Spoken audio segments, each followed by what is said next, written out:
옛날 한마을에 모든 사람이 민감한 귀를 가지고 있었던 곳이 있었어요. 그들은 아주 먼 곳에서 속삭이는 목소리도 들을 수 있었고 심지어는 풀잎이 자라는 소리까지 들을 수 있었죠. 때문에 그 마을에서는 비밀이 전혀 존재하지 않았답니다. 어느 날 마을에 사는 모든 사람이 모여 이야기를 나누기 시작했어요.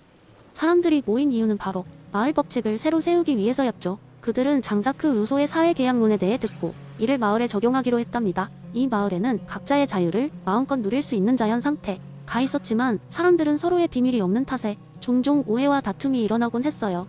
그리하여 마을 사람들은 모든 사람이 조금씩 자신의 자유를 포기하고 새로운 마을의 공동체를 형성하여 함께 살아가기로 결정했답니다. 회의를 통해 그들은 진정한 자유와 평등을 목표로 하기로 했어요. 각 집마다 하나씩 귀마개를 배급받아 서로의 사생활을 지킬 수 있도록 했죠. 이 귀마개는 바로 자발적인 동의로 형성된 사회계약의 상징이었습니다. 이제 그들은 귀마개를 착용하여 필요할 때만 서로의 이야기를 들을 수 있었고 이는 그들의 새로운 사회의 질서와 자유를 상징하는 장치가 되었죠. 새로운 질서가 정해진 이후 마을 사람들은 서로를 더욱 존중하게 되었고 자연 상태에서는 꿈꾸기만 했던 평등과 조화를 이루게 되었답니다. 이제 마을 사람들은 루소의 이론을 통해 얻은 새로운 자유와 질서 안에서 함께 노래하고 춤추며 행복한 나날을 보내고 있었어요. 그들은 서로의 일반 의지에 기꺼이 따르기로 결정했고 결과적으로 그들의 삶은 훨씬 더 풍요로워졌죠. 바로 이렇게 장자크 루소의 사회계약론은 한 마을을 더 나은 곳으로 변화시킨 것입니다. 사람들은 이를 마법의 귀마개라 불렀고 이 이야기는 먼 곳까지 퍼져나가 다른 마을에서도 그들의 방식을 본받으려 했답니다. 그리하여 이 마을은 나중에 귀마개 마을로 널리 알려졌고 사람들은 루소의 이론이 어떻게 현실에서 실현될 수 있는지를 보여주는 생생한 사례로 이 이야기를 기억하게 되었답니다. 귀마개 마을의 사람들은 서로를 배려하는 법을 배웠고 이는 그들이 수없이 많은 세대에 걸쳐 전해내린 가장 값진 유산이 되었죠. 두 번째 이야기, 한 마을에 윤리학에 깊은 관심을 가진 젊은 남자 찬우가 살고 있었습니다. 그는 피터 싱어의 효율적 이타주의 이론에 깊은 감명을 받아 이를 바탕으로 독특하고 재미있는 방법으로 마을 사람들에게 메시지를 전달하기로 결심했습니다. 찬우는 마을 광장 한가운데 자신의 옷장을 설치한 후 사람들에게 일주일 동안 각자 집에서 가장 쓸모없는 물건 한 가지를 가져오도록 요청했습니다. 그가 제안한 규칙은 단순했습니다. 필요 없는 물건을 가져와서 교환하세요.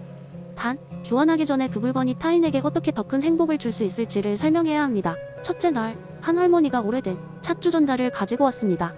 그녀는 설명하기를 이 주전자에 담긴 차를 마시는 동안 가족들과 따뜻한 대화를 나누곤 했어요. 이젠 혼자라 더 이상 필요 없지만 다른 누군가에게 그런 좋은 기억을 줄 수 있으면 좋겠네요.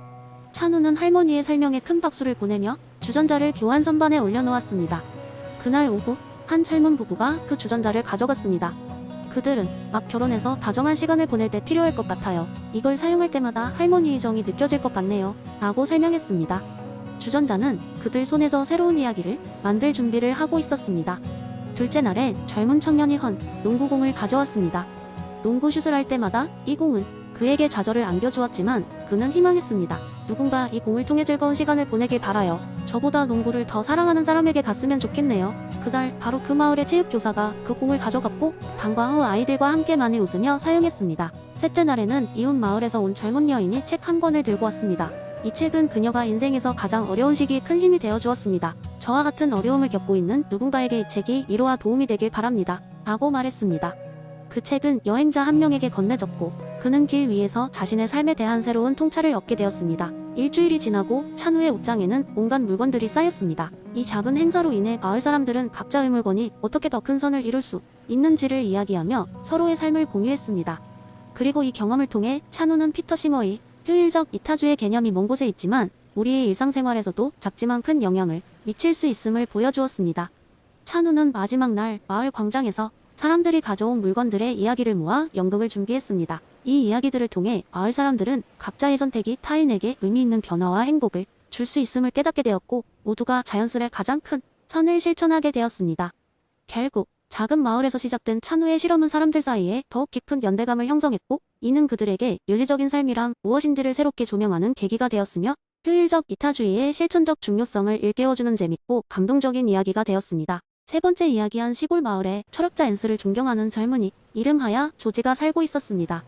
그는 앤스콤의 의도 이론에 매료되어 언젠가 그녀와 같은 위대한 철학자가 되기를 꿈꾸며 철학 공부에 몰두했습니다. 어느 날 조지는 마을 사람들에게 앤스콤의 의도 이론을 통해 인간의 행동과 도덕성에 대해 깨달음을 주기로 결심했습니다. 조지는 마을 광장에 커다란 상자를 설치하고 그 위에 올라서서 사람들에게 크게 외쳤습니다. 여러분 모두 모이세요. 저는 오늘 헨스콤의 의도 이론에 대해 이야기하고자 합니다. 마을 사람들은 호기심에 조지에게로 모여들었고 조지는 진지한 얼굴로 이야기를 시작했습니다. 우리는 모두 서로의 행동에 따라 사람을 판단합니다. 하지만 헨스콤의 의도 이론에 따르면 행동 자체보다 그 의도가 더 중요하다는 것을 아십니까?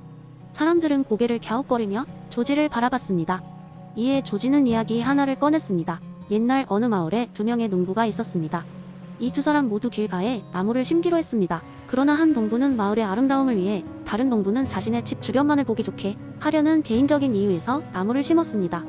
조지는 잠시 멈추고 사람들의 반응을 살폈습니다.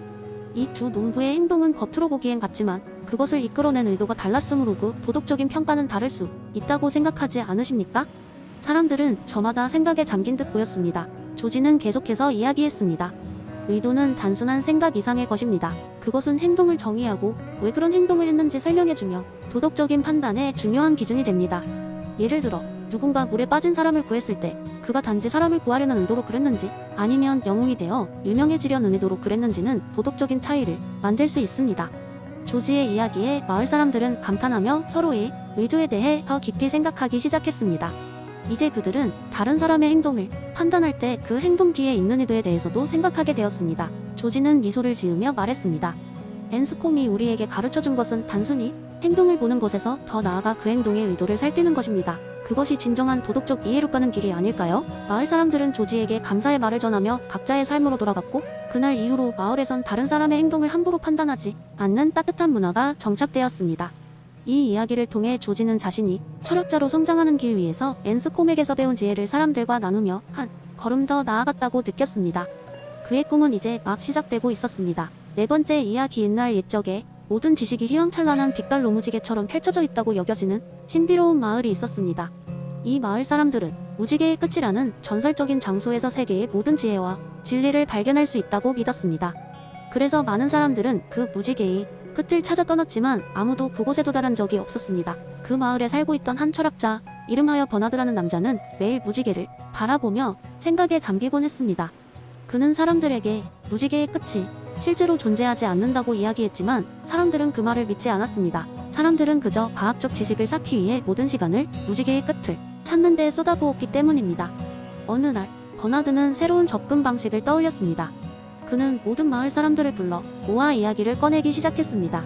여러분, 무지개의 끝이 어디에 있는지 설명해드리겠습니다. 아닙니다. 사실 무지개의 끝 같은 건 존재하지 않습니다. 우리는 다만 그 무지개를 바라보며 새로운 찬란함을 발견할 수 있을 뿐이지요. 사람들은 실망했습니다. 하지만 버나드는 이야기를 계속했습니다. 과학은 우리가 무지갯빛의 물리적 특성을 이해하는데 도움을 줄 수 있습니다. 빛의 파장이나 프리즘의 작용을 탐구할 수 있죠. 그러나 우리가 무지개를 보며 느끼는 감정, 그리고 그 아름다움은 과학으로 설명할 수 있는 문제가 아닙니다. 그것은 우리가 직접 경험해야 할 부분입니다. 그러자 한 젊은 학생이 손을 들고 물었습니다. 그럼 우리가 도덕적 판단을 내리는 데 있어 과학은 어떤 역할을 할 수 있을까요? 버나드는 미소를 지으며 대답했습니다. 과학은 우리의 결정을 돕는 도구일 뿐입니다. 하지만 우리의 도덕적 판단은 인간의 감정과 경험, 그리고 시간과 역사가 뒤섞인 복합적인 맥락 위에서 이루어집니다. 우리는 단순히 데이터를 바탕으로 도덕적 결정을 내릴 수 없습니다.